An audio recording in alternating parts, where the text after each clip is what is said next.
Hey there everyone, how you doing? My name is Luke and I run a company called Vicious & Co. where I develop film and TV pitch decks full time. I'm originally from Australia and I moved out to the States about 7 years ago. If you're viewing this on YouTube, you can find a link to my website below. It is viciousandco.com. There is also a slightly altered version of this presentation available as a PDF that you can download. Again, there is a link below or visit my website. The following is a webinar I did on September 1st, 2022. I asked Twitter all the things they wanted to know about pitch decks. I got about 200 questions submitted my way, and then I built this presentation around those questions. If you're absolutely new to pitch decks and you have no idea what a film and TV pitch deck is, this might not be the best presentation or place to start, and I highly recommend looking at some other YouTube videos people have or Googling it and going out onto the World Wide Web. I also have some resources on my website that you can download as well. The video is going to be split into several sections covering different topics. These are the things we're going to be covering. We are going to be talking about pitch deck basics and some information from myself I think people should know, what to include and the structure of your deck, writing and the copy side, images and visuals, specific pages, and then a sample deck walkthrough. If at any point you want to skip ahead to a particular section, there are links below.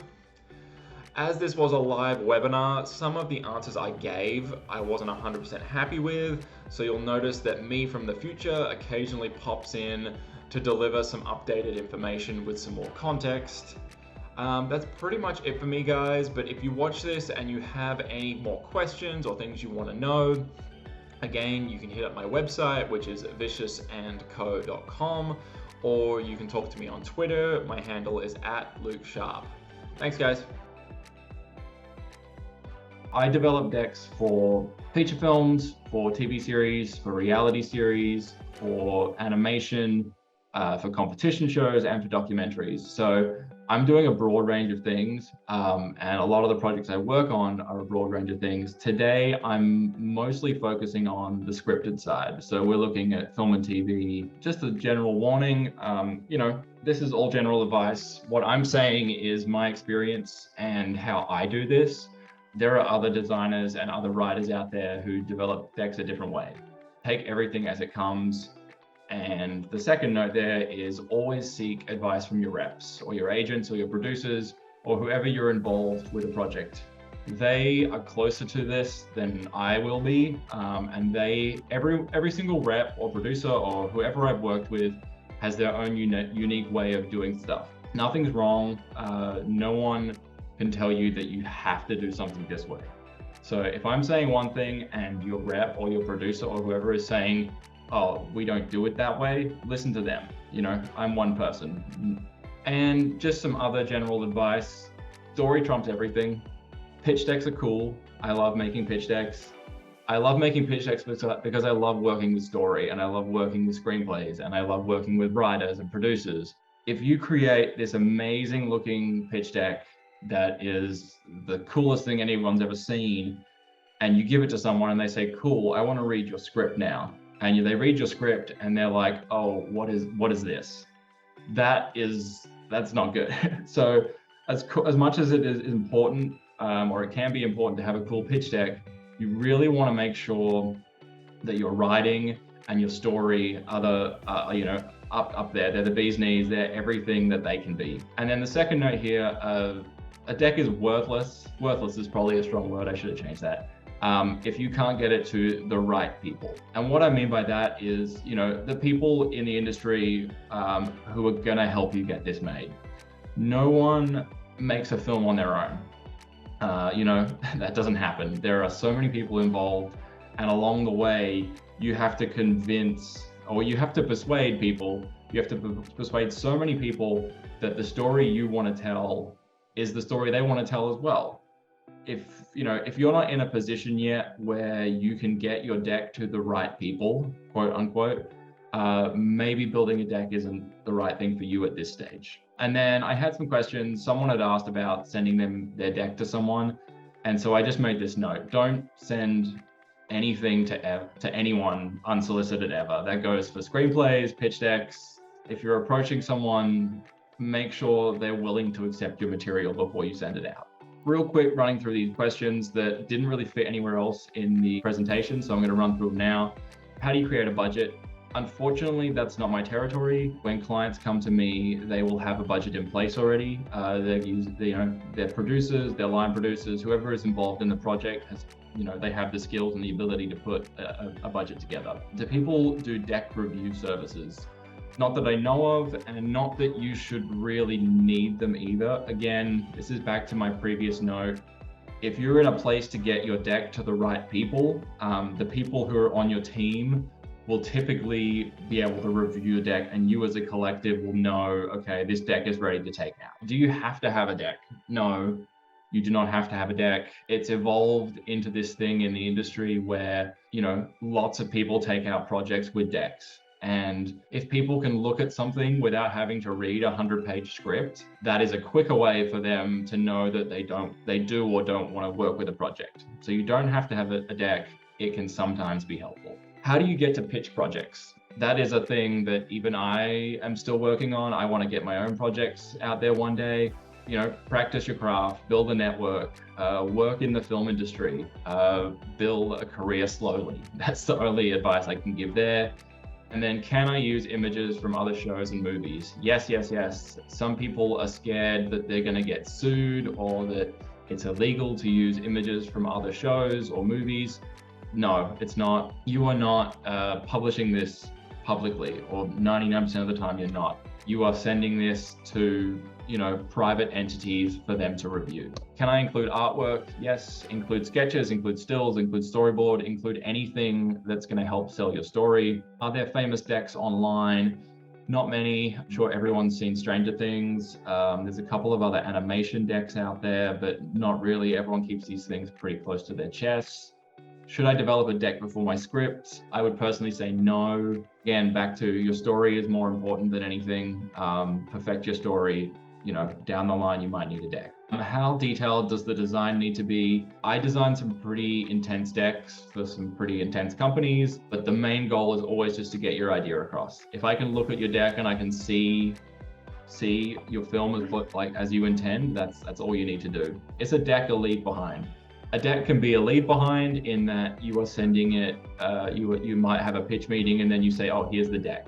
Or it can also be that you're a producer and you've got 15 projects going and you send your decks to XYZ people and they're just reviewing the deck. What is a pitch deck? A pitch deck is a document to clearly show your film or TV project to the people interested. So it's part visual, it's part text. And I'm going to cover some other aspects of this later. A pitch deck is used to pique interest in a project. A pitch deck is not, here is my entire world building and here's 5 seasons worth of this, and here is the history of my character going back 20 years. It is enough information so that the person looking at it goes, I'm interested in this project. Pretty much only includes essential details, but not too vague. Not, this is John. Don't make it too short, but please don't babble on. That is the worst you can do. I think a lot of people are looking for rules on how to put a deck together, in that it has to be this black and white. It's this, then this, then this, and this. And in my experience, everything I do is not that. It is, every deck I do has a vague format, but a lot of the time it's just, we're making it up as we go along for what fits that project. This is the kind of stuff that I design. I'm putting this in there just as, if someone is looking at this right now going, what is a pitch deck? So a pitch deck is something along these lines. We've got a cover, we've got characters, we're trying to establish the tone of the show. If you don't know what a pitch deck for a film or TV show looks like, I'm not going to go into too much detail today, and you can find all of that online. This is one of the big things I want to touch on as well. Pitch decks don't sell projects. Pitch decks help projects get interest. No one's sending out a pitch deck and selling their movie. They're sending out a pitch deck. Someone's going, ooh, I'm interested in this. Tell me more. Great ideas, interesting stories, and a strong team is what sells a project. This is just me wanting to touch on something briefly. The idea of if I just, and it's the kind of thing people like, if I just have a pitch deck, I'll be able to sell my script. If I just take this class, I'll suddenly write the script I've always wanted. If I just get a rep, they'll get me staffed. And I think people need to know that that's just not how this works. You really need to let go of that kind of idea and just accept that building a career in film and TV is a very slow process. The idea that if you have a pitch deck, you'll sell your film is not how this works. You know, it's about building a team in the industry, building a network of people, honing your craft, and then maybe you create a career out of this. And I would say if you don't have people asking for a deck from you, you probably don't need a deck. You need a deck when you have people to send it to. Once you are a rep writer and you have a manager or a producer involved and they say, we're going to take your project out, we are taking it to these people, we're sending it to these people. This third point here is one I stand by very strongly. Even though I am a deck designer, I don't believe that a lot of people should be paying deck designers. If you're not in a position to get your project to the right people, please don't pay a designer. It's just not worth your time or money. Do it for practice, design your own decks, because just from having designed hundreds of these at this point, I know that the skill set it takes to design a deck is very different to the skill set it takes to write a screenplay. My thoughts on decks. The number one here is that this is marketing or branding. You need to present your ideas in a sellable and enticing way. As I assume a lot of people here are screenwriters and you are not thinking about how to market your idea beyond the writing being good. And I think as you approach the pitching stage for your project, whether you're pitching in the room, whether you are sending out a pitch deck, whatever you are doing, you need to consider and think about the fact that this isn't just slapping your story on a piece of paper with some pictures and going, here you go. Because the problem becomes then is that you are one of thousands of people doing the same thing. If there is a way, any way, to up your level of delivery, up your marketing strategy, so to speak, I think you should do it. Put together a presentation or a pitch that makes your project unique, that makes it stand out. The next note here is, are outsiders seeing this the way you do? And I think a lot of people think that just putting stuff on a page and sending it out, the other people on the other end are going to see the project the way you do. Much the same as when you write a script, you are hoping the person on the other end is interpreting this the way you do. And a lot of the time they're not. It may be because you can't write exactly what you want to see in your head, and that again comes down to practice, in my opinion, is learning how to articulate what you're seeing in your head onto the page. Just like building a deck comes down to learning how to create visuals or pick the right visuals that are going to let other people see this the way you do. So put your deck together, have other people review it, see what their thoughts are with no prior knowledge. And the last note here is tone. I've rewatched this presentation now and I talk about tone a lot because I think it's the most important thing. If you've got a horror, pitch it like a horror. If you have a drama, make sure it looks like a drama. If your deck doesn't feel like your project should, then you've missed the point. So let's talk about name confusion and the fact that so many different documents all seem to get called a pitch deck, or sometimes people are referring to a pitch deck and they actually mean something else. The terms below are what I personally would call these 5 different things. The last 2 on this list could also arguably be called a pitch deck. For the purposes of this presentation, I am distinguishing them as a different thing so that you don't get confused. I see so many people out there. I even have clients who come to me and say, I need a lookbook. And then we discuss it and they're actually looking for a pitch deck. Again, slight nuance in name. No one's going to pin you for it. It's not a big deal. Just trying to make the distinction. So, number one is a pitch deck. That is the thing we are talking about here. Part visual, part text, summary of your project that you show to people. The second is a pitch presentation. This is an almost entirely visual presentation used either in the room or on a Zoom or other video pitch. So the goal there is that you are talking, you want the listener to be engaged with what you are saying, and your visual aid is all visual or 99% visual. You don't want someone reading a whole page of text while you're trying to present to them. So that is a visual pitch presentation where you have mostly images, maybe a small amount of text. Your goal is that the person looking at it is listening to you while they look at your presentation. The next one is a TV series Bible. So a TV series Bible is a mostly written summary that outlines absolutely everything about your TV series. These are used once a show is in production. It's so that the writers and the production staff and everyone involved knows the details of the show. If you're looking for what a series Bible looks like, go online. There is a bunch of links somewhere on my website. I think on my example pitch deck page, I have a link to Bibles at the bottom, which takes you to another website. That's really helpful. There is also a subgenre of pitch deck, which is a pitch Bible. That is specifically for TV.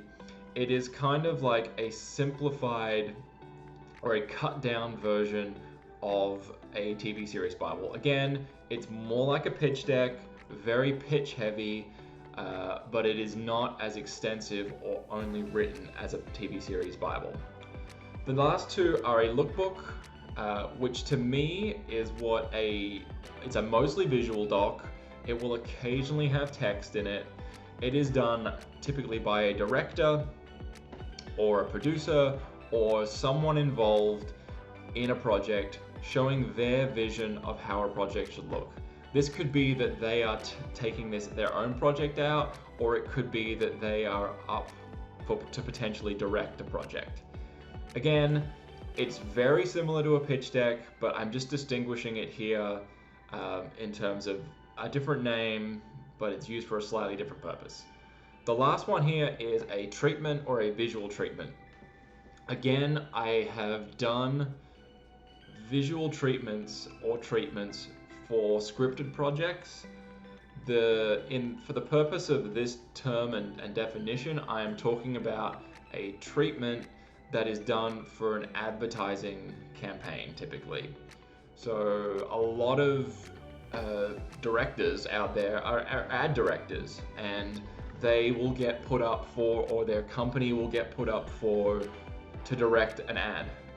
Their goal is to put together a package that says, here is a visual and written representation of what we feel like this ad should be. They will take it to the company who the ad is for, and the company, they will be competing against other people, and eventually someone will get picked based on their idea of the pitch. If you are taking out your pitch deck, you're typically doing one of these four things. You're either pitching a production company, or maybe a network, or a streamer or whoever. You're possibly pitching to investors or to grants, so you're trying to get money to get your independent film made, let's say, or you're trying to attach more talent and team. So I just did a deck for a client. He is a director producer. At the moment, the project is just himself, but he's an established director and producer, and he is now trying to attach 2 leads and 2 supporting roles so that he can then go back to investors and say, hey, I have this core team of actors that are going to be on this project. Will you give me this much money so that we can get it made? And then more and more people are requesting pitch decks before they'll even read a script. I know is annoying for all the screenwriters out there, but that is just how it is at the moment. Okay, we're going to get into the structure aspect of this. And this is there is no rule or rules about the structure of a pitch deck. No one has ever sat down and said, you have to do this and this and this and this. So again, I refer, ask your reps, ask whoever's involved in the project, what their opinion is, and they should help you guide you through this whole thing. But, adjust for what you're doing. If you're doing, at the bottom there, if you're doing a TV show, you probably need to have summaries, or at least some kind of episode ideas in there. If you're pitching for an indie feature, it probably makes sense that you're going to include a budget summary, and some investment details, These are the only things that I think every deck should have. I think every deck should have a cover, although I've done decks that have a kind of hybrid cover / logline sort of thing. But a cover is a great place to sort of establish your tone and establish what you're trying to talk about, what your project is. A logline or your premise, I put / premise because for me, I work on documentary stuff or I work on, reality stuff, and it's not so much a logline as it just is explaining what a show is or what a thing is. This next one is format and genre. This is the most common thing people leave off their pitch deck for some reason. They don't tell me what it is I'm reading. Am I reading a TV show? Am I reading a film? Is it a documentary? Tell me that. And then make sure you tell me genre. So, and again, get niche if you need to. So don't just tell me it's a horror, tell me it is a horror thriller, or don't just tell me it's a comedy, tell me it's a rom-com. Get as specific as you need to. Story synopsis and a contact information. Make sure people can contact you. This is a list of sections that an indie feature can have. So I'm not necessarily talking about big budget stuff because that's a whole different world. And as soon as you get to that stage, everything's in-house and everyone knows everyone and whatever.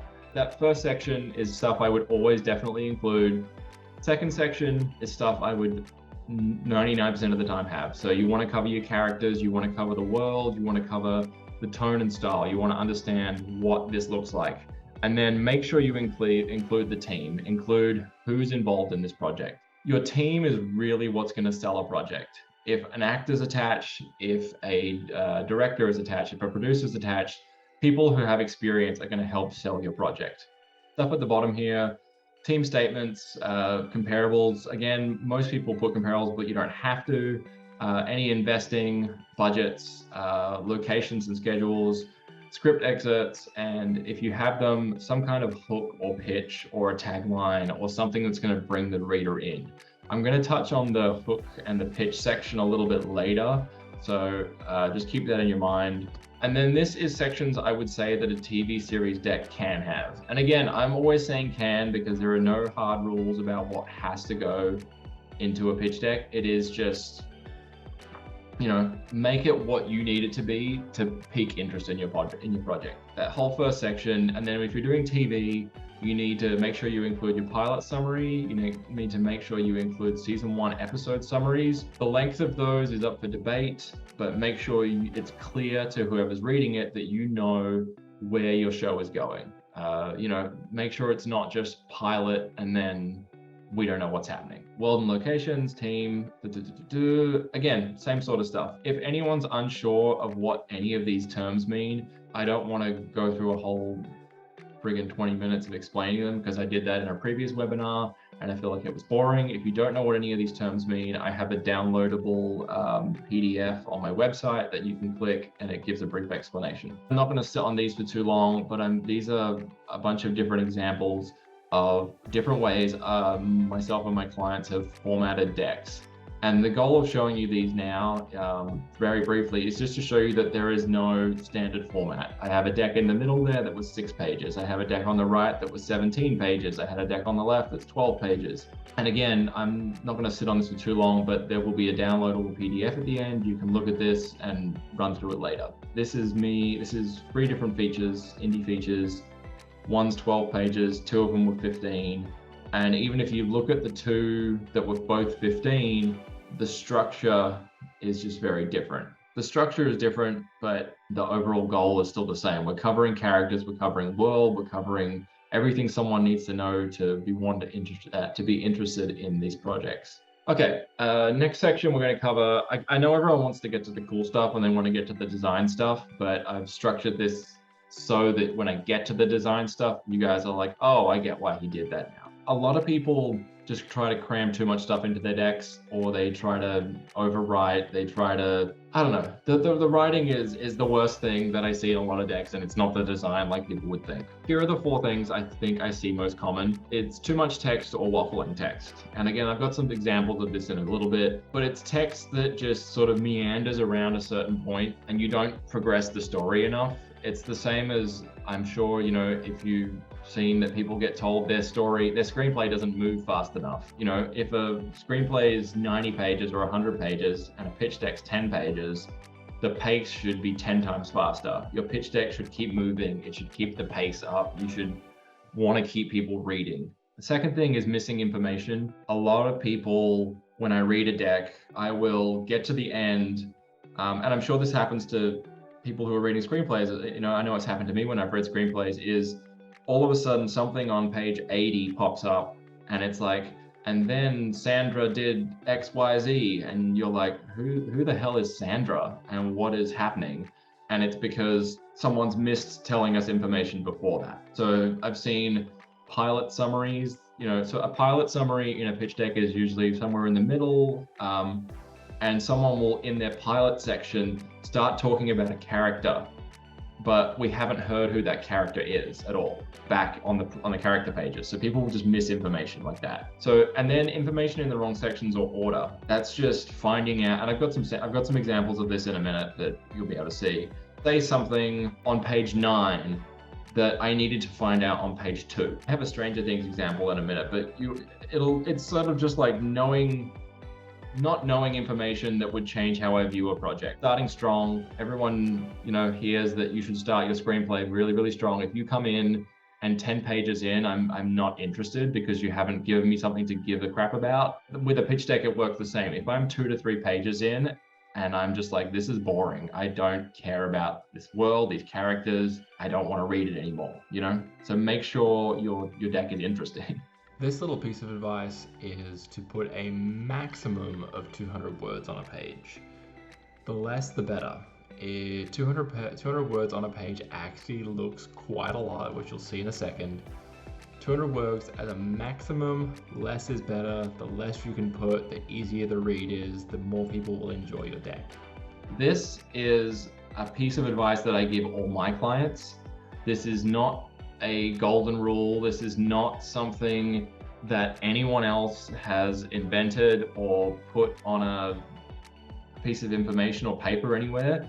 This is just me designing hundreds and hundreds of decks and saying the word count that looks good on a page and doesn't look too crowded and will make you be able to put part visuals and part text is 200. I break this rule myself sometimes. I will go up to 250. I've gone up to 300, but I always aim for 200. Just because when you read a deck and there's 200 words on a page, you open a new page and you go, oh, that's not too much text, I'm happy to read that. And then you open the next page, you're like, oh, that's not too much text, I'm happy to read that.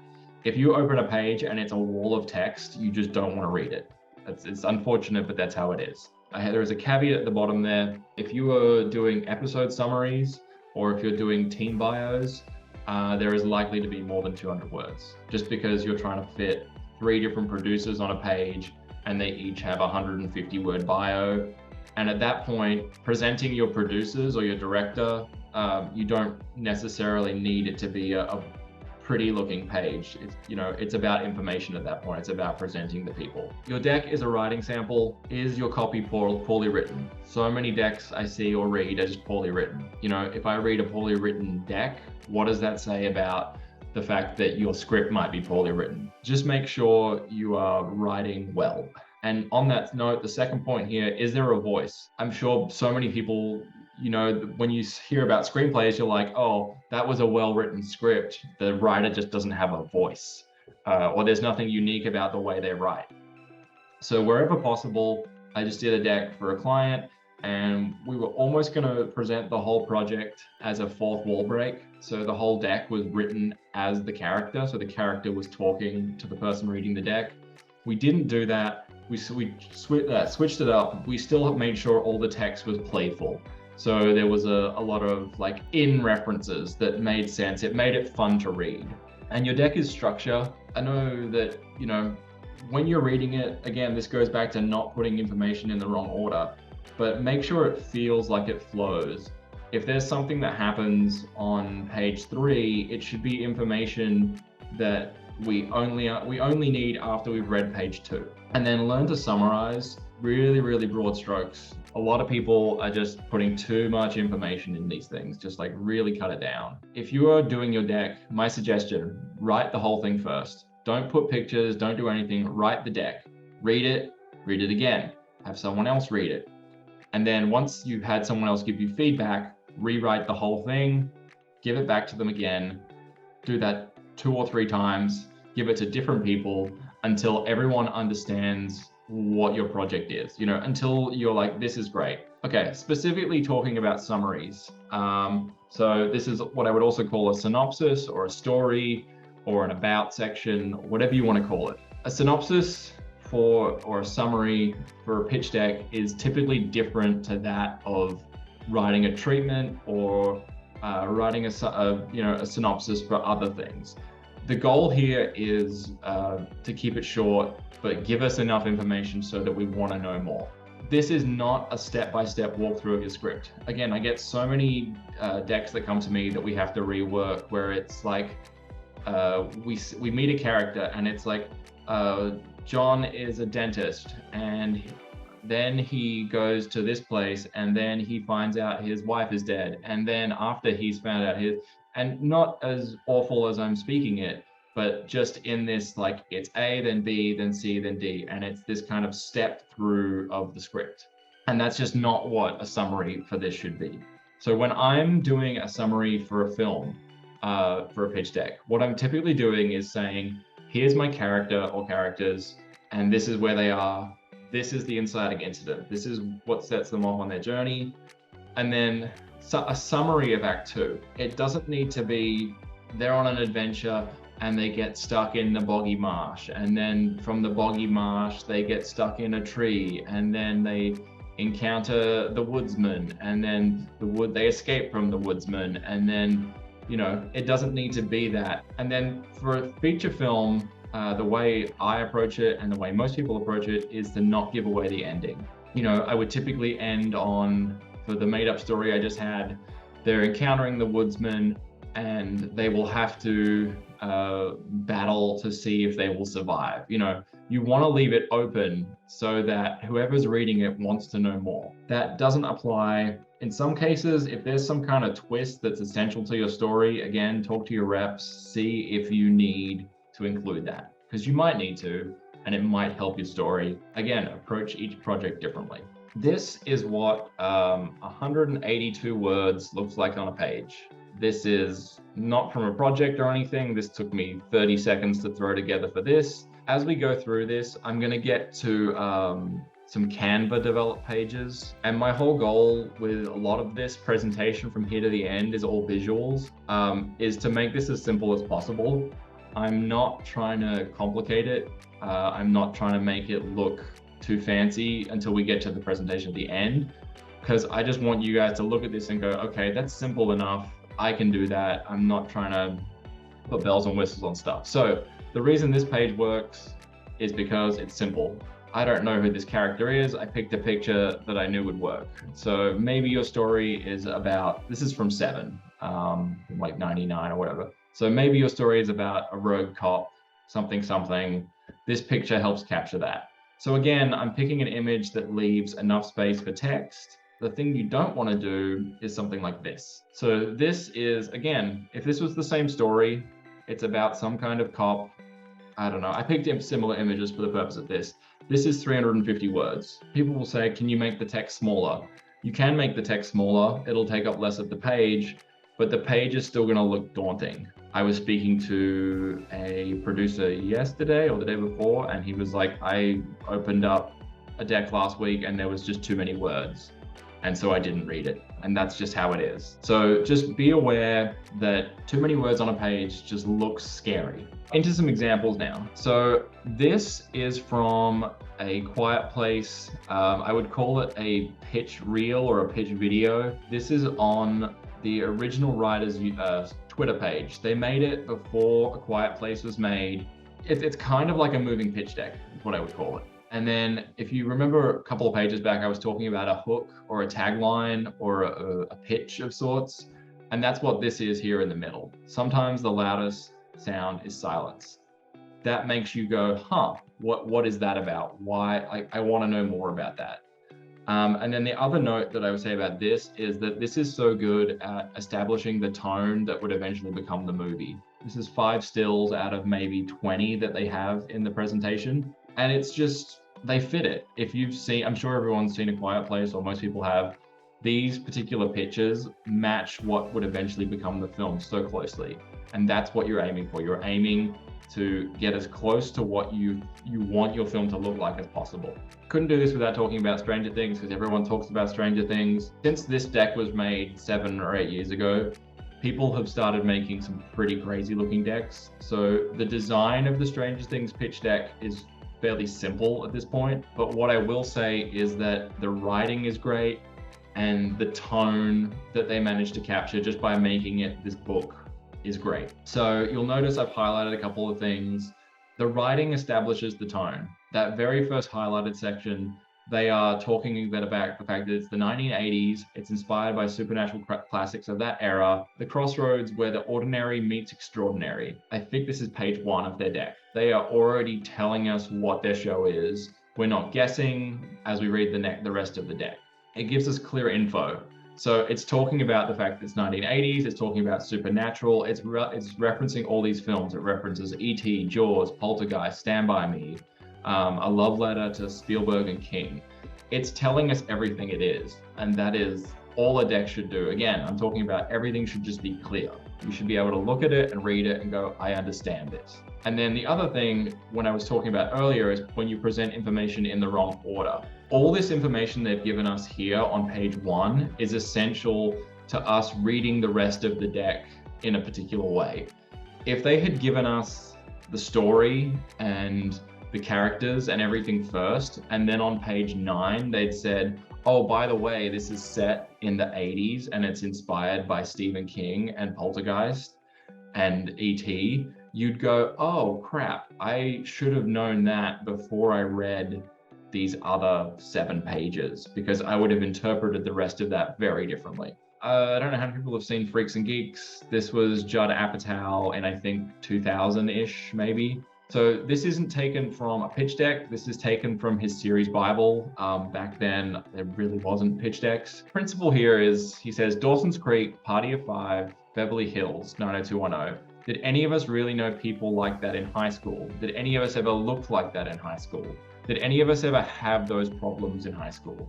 And to me, that it's pretty good at setting up what this show is. So number 1, it's addressing the reader. It's back to this idea of a hook or a pitch. You as you were reading this, you're going, huh, I don't think I didn't really know anyone like that in high school. I was a nerd, or that's just not how high school really was. There wasn't actually 25-year-olds playing 17-year-olds in high school. There was, 15-year-olds. And then the fact that the writing here has a playfulness to it. This is what I was talking about a couple slides back, where make sure you give your deck a voice. Make sure it's not just, imagine if this was written differently and it was just Freaks and Geeks is about a group of high school kids, but they're not the high school kids, they're different, and I'm making that up as I go along, but that wouldn't accomplish the same thing as this does. This puts you in the right mind, it addresses you, it makes you think a little bit, and you want to know more about these characters in this world. So this is from an unproduced series called Rocket Dog. As far as I know, it never got made, or maybe it was like a web series that never got bought and turned into a larger series. But the idea here is, this is the cover page on the left, this is page 2 on the right. So they set up the premise straight away. It's very easy to understand. You're not guessing about anything. Part 2, you'll notice, is a very short amount of text. It just explains who this is, what this is, and then it gives you the show's format. Simple. The basics of creating your own deck. I make all my decks in Photoshop because it is the most customizable with the stuff that I do. You can also make decks in Canva, in Google Slides, in Keynote, InDesign, whatever you want. I stick to 16:9 aspect ratio. That is the ratio of my screen, and the aspect ratio of most people's computer screens at this point. A lot of people still use 2:3, which is I guess what older computer screens were sized, that what older TVs were. What you end up doing is you cut this much off your presentation because both sides are cut off, and it's just, you're losing your own space. I just wouldn't do it anymore at this point. Which images do you want to pick? So number one, high quality. That just goes without saying. I know that there are sometimes images that you can't find in high quality that you want to use and that you really, really want to use. And so you have to use them. That's fine. Where possible, try to find as high quality images as possible. Make sure your images match your project's tone. A lot of times I see images in a project and it's a horror, and the picture that I'm looking at is not horror at all. It is a house. And it's like, I've got an example that's in a minute, but make sure you're matching tone. That's all I can say about that. And again, we'll show some examples. Use pictures that match your text. If you're talking about a group of students, if you're talking about a group of students going on a hike, show that. The correlation between reading something that you're seeing, it makes all the sense. If you are using full picture images, make sure you have consistent lighting and spacing if you're putting text over the top of it. Again, I've got some examples in a minute. So here is an example of a high quality image.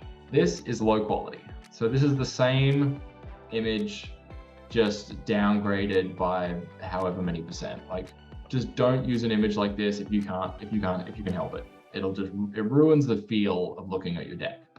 Where to go to find images? If you're looking for general images, just things that aren't actually from films, I would use Unsplash, Pexels, Pixabay, or Google Image. If you're looking for film and TV images, Google. Doing screen grabs. A lot of the streamers don't let you do screen grabs anymore. I'm not going to talk about the ways that you can get around that, but you can get around that if you need to. If you still have old DVDs and a computer that takes discs, I don't think my computer doesn't take discs anymore, but if you have a computer that takes DVDs, do that. I also use the two sites at the bottom, Movie Stills database, so moviestillsdb.com and shotdeck.com. I'm pretty sure at this point everyone knows ShotDeck. They've been around for 3 or 4 years. They are great. Every Tuesday they add new images. They have, I don't even know how big their library is at this point, but they are great to use. If you're looking for free fonts, any of the stuff on the left, especially what font is, if you like a particular font, you take a picture of it, throw it in there, it'll reverse search it and help you find that font. I'm gonna skip out of here for 2 seconds and just do some real quick internet stuff with you guys, just so that you get the gist of what I'm talking about. So let's say you were trying to find, I did this earlier as a test, Children of Men screen caps. You'd like to find some screen caps from the film Children of Men to use. Oh, look, there's lots of them. This site here, filmgrab.com, is also great for finding pictures. They are sometimes on the lower quality side, but you might be able to use them if they're smaller. All I'm trying to show you guys here, if the internet will load, there we go, is let's say I really like this image. I really like this image. This image is great for what I need it for. Sorry, what do you call it? Google is, what's Google? The Zoom thing's getting in my way. I'm just gonna minimize this for a second. So let's say I like that image, but I wanna find it bigger, or I wanna find similar images to that. So I come to Google, I click on images, I grab this, and I drag it in here. Now, what it's doing is searching for this image, So what it's done is it's found Clive Owen, it knows who he is, it actually matches it to videos, it matches it to articles. What I want to do is find image source. So this brings me to here. So it's found that exact image, it's found other versions of it. I want to enlarge. So looking at this, all of these seem to be the similar size. So I'm looking at this number right here, right next to my, so this is 1400 by 800. If I go back to my original image, I think it's a similar size. So I'm not going to find a better quality image than this for this particular image. But what I can also do, if I go back here, back to where I was, I want to, so at the moment I'm searching for that image, and I'm also searching for children of men. So I'm going to search for that again.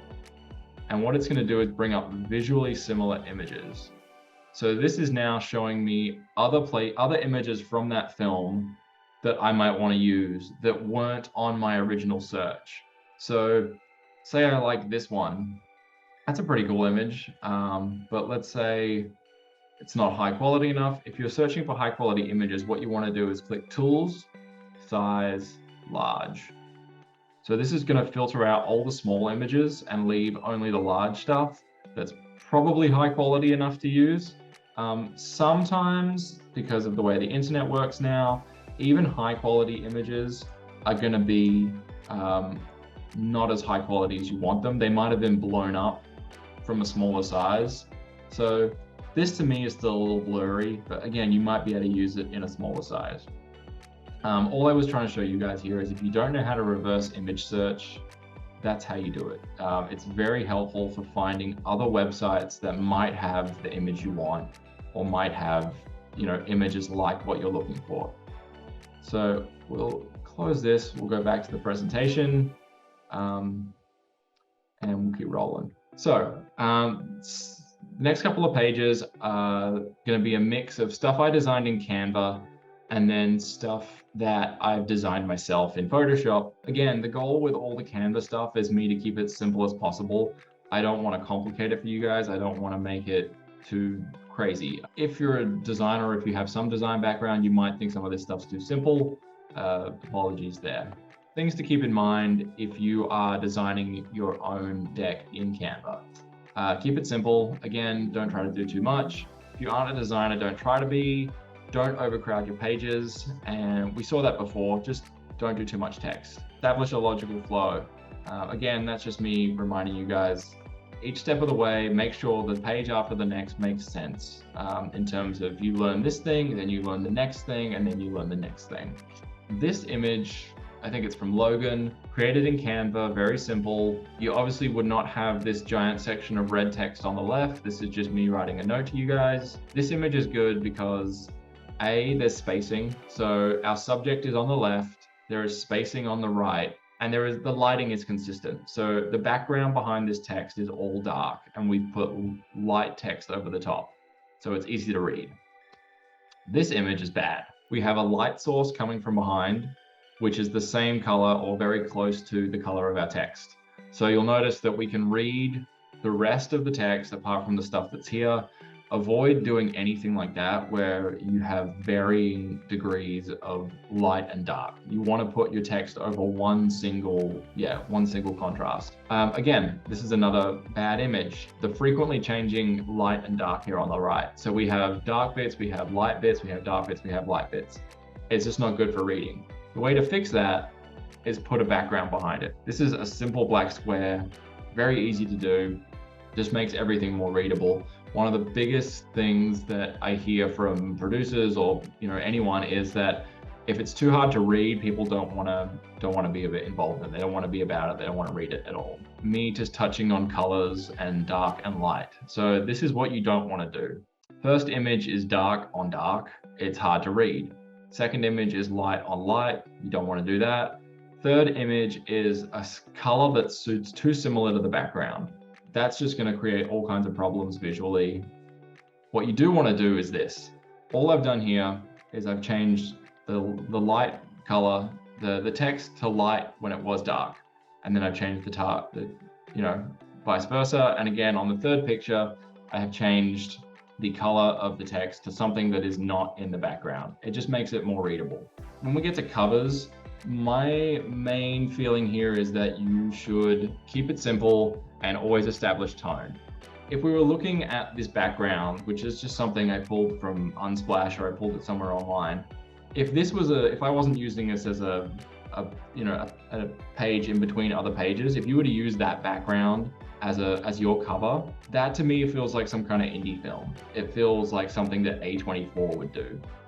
If you were to use that image and simply put your text on the right in like something that's probably like a sans serif that's like a little squiggly, a little cool looking, right there, you would immediately establish a tone. People would look at it and go, okay, I get what this is, like, or I get the vibe it's going for, it's establishing a tone at least.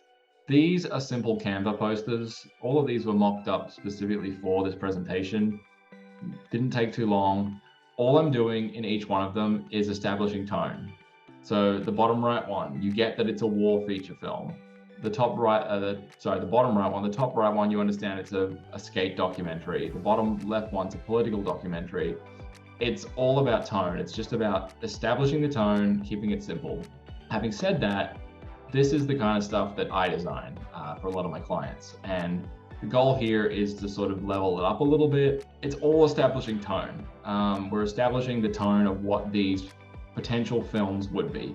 I forgot to mention, if we're going back to this page, you'll also notice that I have mentioned on each one of these that it is a feature film or it's a documentary. I'm mentioning the format because that's, like I said, that's one of the things people leave out. I don't want to be reading your deck and not understanding what it is. So this is my bad example of a bad page, a bad logline page. So a couple of things wrong with this. And again, people might be looking at this going, why would anyone do this? And I have seen decks like this. I have seen, people throw things together like this. This is meant to be a horror film. It's a made up horror film, but it's meant to be a horror film. This is the wrong image tone. This in no way looks like a horror to me. It is not scary, it's just a cabin. And I get that you might pick the cabin to establish that it's in a cabin, but it's not the right way to go about it. The image quality is also low. It's just not great. You've got my badly thrown together logline at the bottom there. If I was doing something like this, what I would do, again, working in Canva in a very simple way, is something like this. This, to me, it's still not what I would do if I was putting a deck together for a client. But if you were trying to establish something that's really simple, we're picking an image that works, that establishes the tone, we're putting our logline. That's all it takes. And people will be like, okay. Whereas when I look at this one, I don't think horror film. People tend to look through decks first and then read them second. So you want to keep the tone going throughout. This is what my note before about matching images to tone. Again, a made up logline. An aerial attack leaves a lone soldier separated from his unit, and he must travel through enemy territory in order to find his way back to his fellow countrymen. We have a lone soldier. He's clearly a soldier. Just from reading the text and looking at him, I understand the vibe. I get what's going on. Moving on to characters. So first one to me is fairly basic, but I do see it not utilized, is put your characters in order of importance. Put your lead character first in the list of characters. So you've gone through, you've written your logline, you've got your synopsis, and then your characters are next, let's say. Put your lead character first. I don't know why, but some people lump them into weird orders, and they'll have a group of people first, and then they'll have their lead character on page 4. And in terms of order, it just doesn't make sense. Keep your text clear and concise. Again, I keep saying this over and over again. The 3 things we need to know about your character: who they are, what they want, and what their conflict is. In order to find those things out, we might need to know some backstory. We might not. It all depends on the specific project. And again, talk to your reps, figure out what's best for your project. Give some characters their own page and some split pages.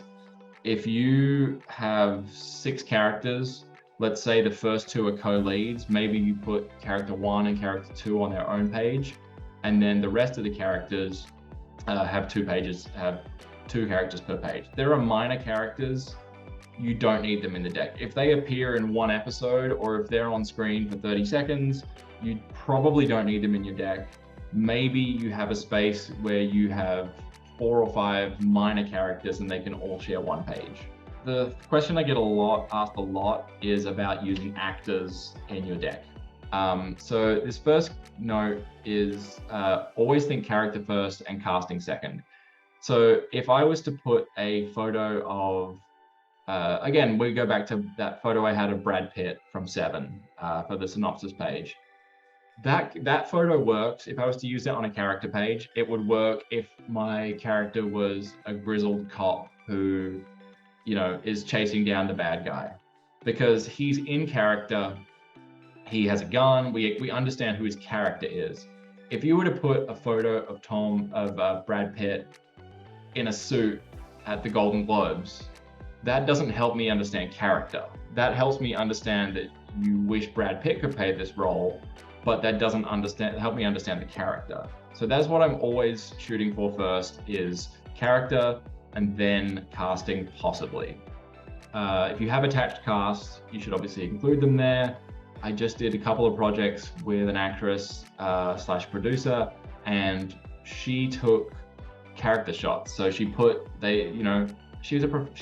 professional photos, but you could get someone with an iPhone if you have an actor that's attached to your movie role, put them in costume, take a photo, and then put it in your deck. That is more helpful than seeing them on the red carpet or seeing them at Starbucks. You know what I mean? Put something that matches the tone if you can. If you are going out to specific actors, you're going out specific actors for your indie film, put them in the deck possibly. Again, talk to your reps. If you have a cast wish list, again, talk to your reps. It might make sense to include pictures of actors A, B, C, D, whatever. It might not. Reps are great at this, knowing who it's going to go to, and if there's a good relationship with them, maybe you can include the photo. If you don't know the relationship, maybe it's not worth including, or maybe it's worth erring on the side of caution and not doing it. These images here, 5 of them are actual actors, and I know I just said don't use actors, but if you're going to use actors that are portraying a character, then it works. You look at each one of these and you can understand something about their character. So the lady on the left is some kind of businesswoman. Second guy is a cop. Margot Robbie is some kind of fancy person. We look at Chidi. If I was to put a photo of the actor who plays Chidi just in his regular outfit, that doesn't help me. It doesn't establish character. But because he's in this outfit and has his glasses, we know he's a little bit nerdy. Same for the woman with the sword and the firefighter guy. They all establish character. We're not just looking at a picture of an actor. This is the kind of page that I do for a lot of my clients. I get that this is very designed. It's a little bit over the top, but this is what some decks in the industry are looking like now. The main reason I'm showing this is that at the bottom there, you'll see that this is 96 words, sorry. This is not 500 words, this is not 400, this is 96 words. It establishes my character, and then I understand who they are and I move on. If you were trying to put together a page for this same character in your deck, and you don't have these Photoshop skills, you might do something like this. This is the exact same character cutout. All I've done is put a black box, put his name, and that's it. You still understand who the character is. He's still giving off the same vibes. The image for the character I found on one of those free websites I mentioned earlier. This page is a slightly altered version of a page from an actual deck I did. So this was a deck with 3 attached actors, all playing roles. We had the director was attached, the producer was attached. This film is probably going to get made. That's why I blacked out the actor, because NDAs and stuff. This is 86 words. What I've done here is we have the actor name and then the character name. We've included a list of credits for that actor, and then included photos of those films, posters at the bottom. You would know who this person was, but the goal is just establishing the other things they've been in. This was another project that, again, I've slightly altered this to protect my NDAs. But again, this is from a TV series, so there's a little more text than there was for for either of these features. You know, we've got 170 words, and this was an attached actor. We're talking about who the character is, and then we're moving on. This was a slightly altered summary page from a deck I did. It was a fantasy project. The images on the right were actually different images, but I've altered them for this. Theoretically, this is a story. Again, all I'm doing on the right here is introducing story elements. So we have a girl, maybe she's a princess, who's going on an adventure with a group of people, and there is a knight who saves her, or something along those lines. You know, I'm making this up. So when you get to tone and style pages, I see a lot of people just talk about this will be scary. I always refer to horror because I do a lot of horror decks. You know, this will be scary. There will be moments that scare you. And it's just like, okay, well, why? Why will that happen? And you should talk about everything from how it's going to be shot, possibly, through to the pacing and everything like that. So use visuals that reference your talking points. I have a sample of this in a second. And then the best way I've figured out how to describe how to work tone is to think of movies that are like yours and watch them, or if you know them well enough, write down why they are the way they are. If you're looking at a slow burn thriller where there's not a lot of jump scares, there's more of this anxiety that hangs over the whole film, where you feel uneasy the whole time. Talk about that. Talk about how that is achieved. And then wherever possible, clarify subgenre, always referencing horror because it has so many subgenres. But if you've got a slasher or a horror comedy or a suspenseful comedy, body horror, etc., just make sure it's really clear. Go back to the very first page of this. Clearly expressing what your project is the only goal of a deck. And a lot of people, that is the main problem. By the time you reach the end, you're like, okay, I kind of get what this project is, but it's not clear enough exactly what it is. If you're doing a comparables page, the 3 different ways to compare stuff. So you're doing comps for similar budget and possible success. So again, I've got examples of this in a second. Or you're doing comps for genre and tone, or you're doing comps where it's like this meets this. So example number 1, this would be comparables for budget. So we have 4 different films here, all between $2.5 and $5 million. And then they're all showing their success. So they're saying, you know, this one made 5 million. Well, this one cost 5 million, it made 26. This one cost 2.5, it made 36 million. That's comparables for budget. This is just simple comparable for tone. So again, we're looking at 4 different shows that kind of have a similar thing going on. This is a this meets this approach. In this, again, I've made this up. The digital worlds of Tron Legacy and Ready Player One meet the magical wonderment of Narnia and Harry Potter.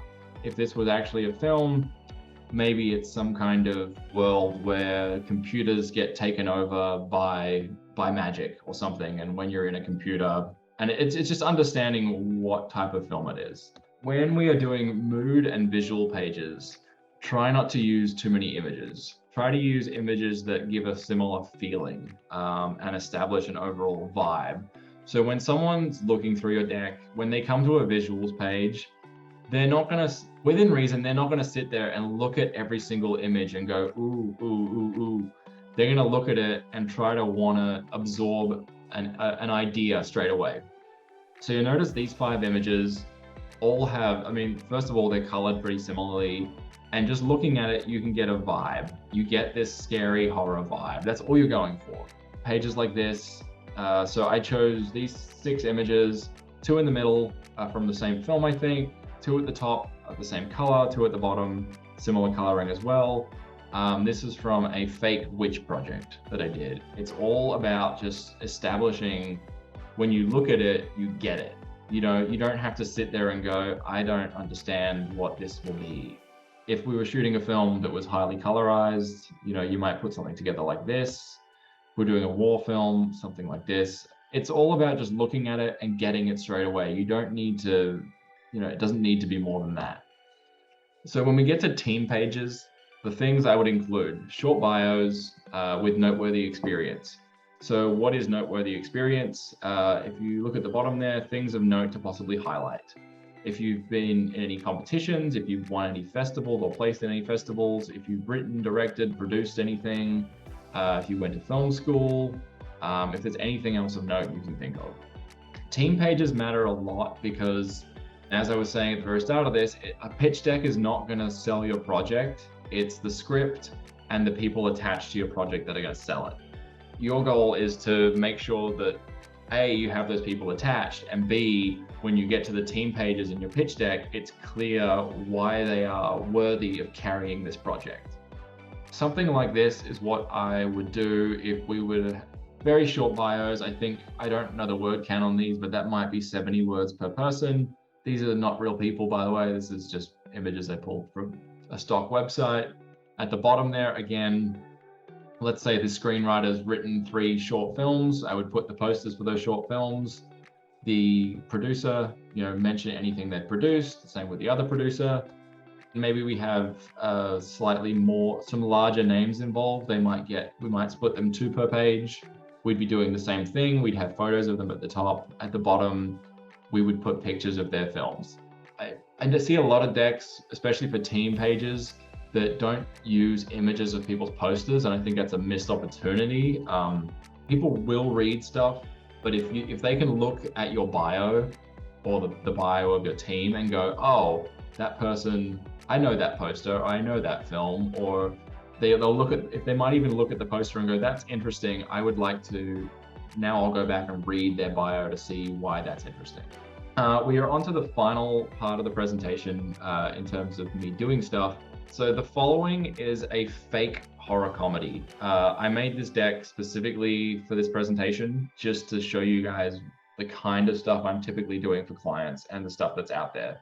Everything I've used in this deck is images I found for free. I don't even think I went to ShotDeck and paid for stuff. I Google searched, I reversed image searched until I found what I needed. I'm going to get some questions when we finish this, so I'm going to answer them now. Are all decks this heavily designed? No, but a lot of the decks by bigger companies are. So I've seen some decks, and I've done some decks for comic book companies who are, they're developing existing IP and they're trying to transition it from being a comic to presenting it to a production house or a studio. And in that case, they're spending a whole lot of cash to make it look as cool as possible. Do you have to do that? No. I can look at your deck and go, I understand the project, I'm interested in that. Getting the idea across clearly is the most important part. If someone can see the potential behind the story, that is all you're really trying to sell. This is a fake film called Crappy Halloween. As I said, it's a horror comedy. It's completely fictional. I made this up. You'll notice what I'm doing straight away is establishing tone. Hopefully you guys can assume that the 4 characters in front are our main characters. The characters in the back are the bad guys. That's pretty much it. Again, I'm establishing tone, and you'll notice throughout the deck, what I'm doing is I'm keeping that tone. This kind of spooky, hazy color that's over the whole thing stays throughout. I get that you guys, that a lot of people can't design stuff to this level. I'm just showing you the kind of stuff that is out there and does exist with other people doing stuff. I made this logline up earlier today. A Halloween night prank goes horribly wrong, awakening a witch and an army of the undead, leaving a group of partygoers to try and fix things before sunrise. I should have mentioned there was going to be blood and guts and stuff. I just forgot about that. So again, you'll see on the left, I've mentioned that this is a horror comedy feature. I am telling people straight away what this project is. No one's going, oh, is this a TV series or what is this? They know straight away.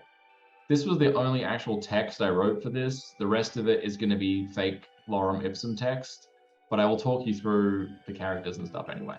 Sticking with the zombie theme, pretty simple. Again, a synopsis page is typically, going to be your heaviest text page in the deck. I think this is 170 words. It's not too much. You would read it, you would get that it's about zombies. The fake storyline I came up with for this was, you know, what you saw here. It's a group of party goers. They're at a Halloween party.